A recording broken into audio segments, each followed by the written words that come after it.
Une centrale qui pourrait booster la production dans la filière coton.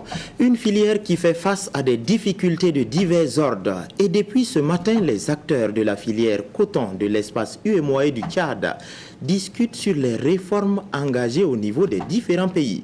L'objectif est d'identifier les meilleures expériences afin de mettre en valeur les innovations. Le point de tout cela avec Moussa Ouedraogo et Maxime Zongo. Le coton s'est établi, demeure un des principaux moteurs de l'économie dans la sous-région. Malheureusement, de nombreuses causes exogènes ont provoqué des crises récurrentes, obligeant ainsi les différents pays à engager de profondes réformes ayant abouti à une redistribution des rôles entre les États et les acteurs sur le terrain. La rencontre de Ouagadougou donc pour partager les différentes expériences au niveau de l'espace UEMOA et du Tchad. Nos filières cotonnières ont connu des fortunes diverses, des crises successives liées parfois au prix du coton qui baisse sur le marché international.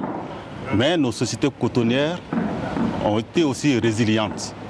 Elles ont pu résister jusque-là et avec souvent un certain nombre de réglementations où elles ont pu s'adapter d'une manière ou d'une autre en prenant des textes ou des initiatives pour pouvoir résister. C'est justement pour échanger autour de tout ce qu'il y a eu comme mesures qui ont été prises par les sociétés cotonnières pour pouvoir résister.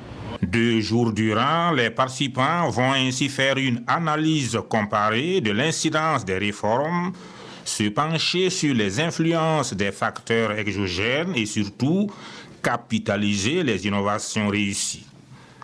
La rencontre de Ouagadougou s'inscrit dans le cadre de la mise en œuvre du projet Compétitivité du coton et est financée par l'USAID.